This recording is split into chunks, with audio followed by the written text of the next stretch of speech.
Hey, what's going on, guys? It's Flipping Bro, and I am back today with another special. I figured I'd do an Easter Day special because a lot of you seem to like my Cobra Kai videos, so I thought I'd do another one. So today we're actually going to be debating who is the best fighter out of the Cobras minus Johnny from the Karate Kid, actually. Is it Bobby, Dutch, or Tommy? So all of them fought Daniel, except for Bobby, really, which we'll get back to in a minute. So first, let's look at Dutch.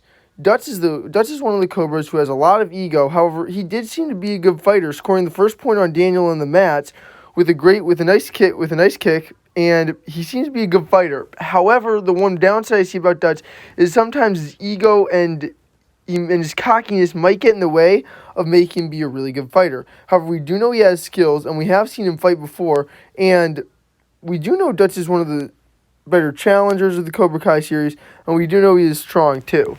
Now let's take a look at Tommy.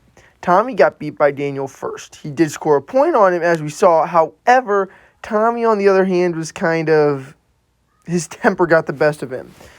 And even though he was the first one out of the few Cobras that were big supporting characters to lose to Daniel, he seemed just a little bit weaker in his fight, and when he lost his head, he didn't seem to have great control of his emotions, and there was almost no defense we saw, mostly just lucky dodges, and brute strength was what we kind of relied on. Somewhat like Kyler Park. If you didn't watch my video on who would win between Mike Barnes, Tori Nichols, and Kyler Park, make sure you go watch that video. I'll put the link in the description below. Now, however, there is strength that we see in Bobby. The real dark horse here is Bobby. Because while all of them fought Daniel, if we remember, Sensei Kreese looked at Bobby and said, "I don't want him beat. I want him out of commission," forcing Bobby to be the kind of dark horse because he could land an illegal kick on Daniel, which got him disqualified. However, we do know that Sensei Kreese showed strength and favoritism to Johnny. So why do you want Bobby out? Maybe because he knew Bobby was able to beat Johnny, and he didn't want Johnny to be beat by Bobby, and he wanted Johnny to win it all again and be the three-time champion. But there is still some controversy here. While Bobby is a good fighter, we see him fight, and we do see him do incredibly well through the first few rounds.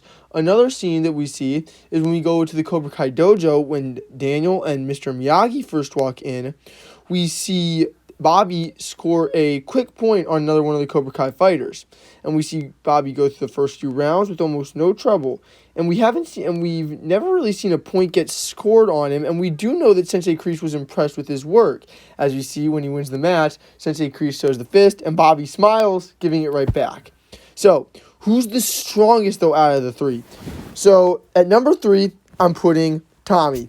Sorry, Tommy fans. I just feel like he didn't really have all the strength and all the skills to beat Dutch even, or Bobby, really.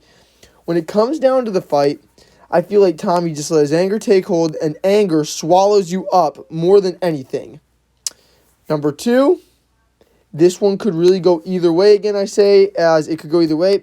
I'm putting Dutch, though. While Dutch was a strong fighter, if his ego gets in the way, I feel like he has the strength to be the best out of the three, but his ego was what really put him back. If he doesn't have ego, though, I feel like he might be good enough to beat Bobby, or even Johnny or Daniel for that matter.